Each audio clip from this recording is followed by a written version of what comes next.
Good morning and welcome to today's video. Bonus video today. It's been a long time coming. We're finally going to show you Daisy's new bike.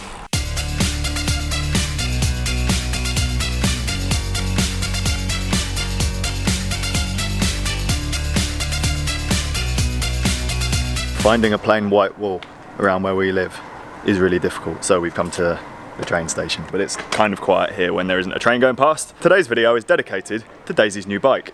It's nice. It's black. You know more about it than me. You got in trouble last time for mansplaining. Was I mansplaining? It's more so that you guys can know more in depth. I can go through a few things. So this is the Wilier Triestina 110 NDR. It's got a special squidgy bit in the back, which they used to use on races or something. Yeah, like in Roubaix and Flanders. Yeah. So the pro teams would be using those little squashy bits as Because I have hyper extended elbows, it helps me to have some sort of pressure relief if I'm going over bumps and stuff. Shimano Ultegra DI2, disc brake, 11 speed, and then Danny from Giro is a legend and he built it up for me. Most Wilier road bikes come with integrated bar and stem, but because surprisingly I don't need that wide handlebar.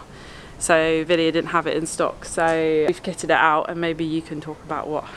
Yeah, sure. I don't know. It's a standard pro vibe and pro stem, but I think Danny, did you drill a hole in it? Yeah, so that I could have the charger inside the handlebar instead of underneath, and it now looks like super neat. Yeah, so it's a regular bar and stem, but it's almost as integrated as the Alabarda or the Wilier integrated one would be. So good job there, Danny. That's a pretty neat solution, especially considering we can then run any bar width and stem length that we want, because the Wilier one's a little bit restricting if you're as tall as Daisy but also as narrow. The spaces, that's the only thing that's kind of a bit of a shame. That's just me I've got a short torso, so I can't be as slammed as other riders. So I've got this sort of awkward little gap, but hopefully as I ride more, I'll become a bit more flexible, and hopefully we can take down that little one and then it will be super smooth. That's about the only thing that's not as aesthetically pleasing, but also I don't really care because I'm comfortable, so fuck what people say.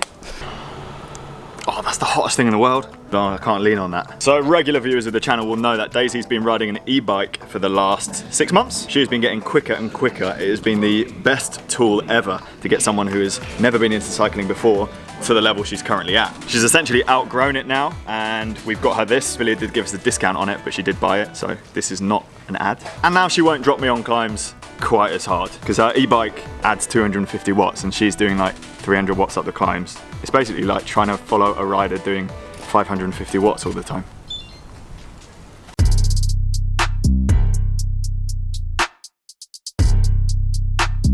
So this little suspension thing here, I've actually ridden this on Sylvain Chavanel's bike when I was down at the Wilier factory. Definitely does work. It more just takes out road vibration when you're going over bumps. Because comfort is really important for Daisy, she does get sore hands and wrists when she rides. We wanted to make the bike as comfortable as possible. So along with that suspension thingy, we've also got 30mm tyres on a specially built set of Parkour's wheels. Thank you, Dov. These are their outer rims, which are the gravel rims that we rode across Australia, but they're built onto road hubs. So they're a little bit lighter than the gravel offering. Smaller spoke count, loud train. I actually took this bike for a spin, even though it's way bigger than mine, and it is comfy. Other small details that I wanted to highlight: Wahoo element bolt, K-edge mount, really nice metal one, and space for a GoPro underneath if she needs it. Fidlock bottles. They make the frame look so clean when there's no bottles on there. So we have these on all of our bikes. If you were to put rim brakes on here, you can. They're direct mount as well, so a little bit stronger than your standard rim brake. Tyres are Hutchinson Fusion 5s. These are the non-folding versions because they're so wide. They're 30mm. And as I said, I've got the same ones on my bike as well. Super comfortable. One other conscious decision we made about this build is going for a 2x chainset instead of a 1x. Daisy's got a 1x on her other bike, and it doesn't quite have the range of gears that she wants. The 2x, while it is a little bit heavier, it's just worth it, especially if you've got DI2, which just works. You press a button, doesn't matter how cold your hands are, it really is good. My bike has been stolen. It's too small for you. Just put some pimp new tyres on. Oh yeah. I've got the same as yours, 30mm. Wait, watch this. Oh, maybe from this end, maybe. If we go bike packing, I can literally fit so much in a frame bag. Yeah, and in your bar bag. Probably put a whole fucking tent in. When I put a bar bag on my bike, it rubs on the front wheel. Mate, I could have 2 bar bags. You're actually good. SkinGrowsBack. Who's excited for us? No, we haven't told them about that yet. I'm gonna have to bleep it out. Should we go home because it's like 30 degrees and I'm melting and we're standing next to a white wall? So we weren't planning this. It turns out Dov from Parkour's Wheels was just riding past where we were filming the bike. So let's get him to explain what the wheels are about. How are you? Yeah, cooked, mate. Absolutely cooked. It's too hot to be riding today. Yeah, so I've told the viewers a little bit. basically we had a couple of guys who were looking at riding this year's Transcontinental. So for those of you who've not heard of it, it's this big bike race non-stop across Europe. Takes in some pretty extreme sections. So for example, this year I think one of the sectors was around Paris-Roubaix. Quite often goes over like gravel climbs, so you need something pretty robust. Anyway, long story short, these guys wanted a custom set of wheels for that event, so had a long chat about it. Figured that the outer rim was going to be the right choice for them, but they wanted something a little bit more lightweight, so we went with our road hub and a slightly reduced spoke count, so we're down to 24 like we have on our road wheels here, just to save a little bit of weight, because obviously there's a hell of a lot of vertical involved. Unfortunately, obviously we all know that there's no events happening right now, so they pulled out.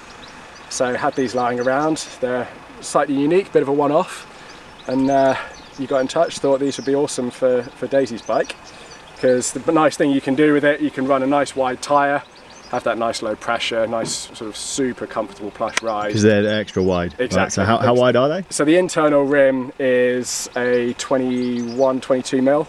Externals are 29, so you know, I think you've got what, 30s on this? That's a 30 on, yeah. So that'll blow up nice and wide, nice and plush. But at the same time, it's pretty light. You know, that's a pretty lightweight wheel. It's the perfect wheel for her. Exactly, Yeah. exactly. It's almost like we made it for Daisy. So yeah, thought they would go really nice with the bike. Hopefully it all works out. How's your ride been? Why are you on that? It's the first interval session I've done for like 3 years. So figured it was about time I got fit again, and yeah, it's horrible. Don't know why you do it.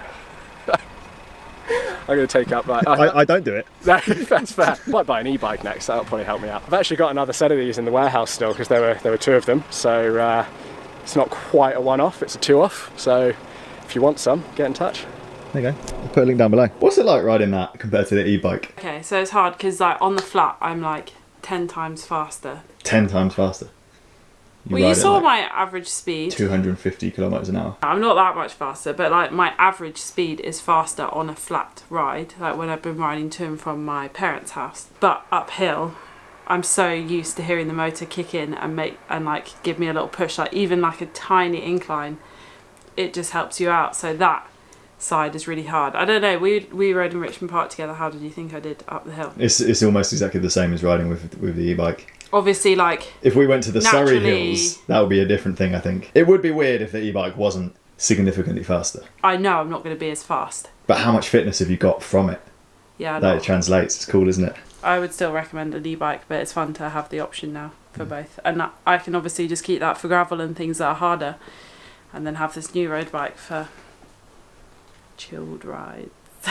So today's bonus video is now over. I'm going to put all the information about Daisy's bike down below, as well as Parkour Wheels, and a link to Attacus's website, where the pre-order for my orange jersey that we designed last week is going to be ending tomorrow. So this is your last chance to get one if you want one, and then from ordering it's going to take 8 weeks until they're ready. All the links down below for that. As usual, thank you so much for watching. Please subscribe, please leave a comment down below, and I'll see you guys soon.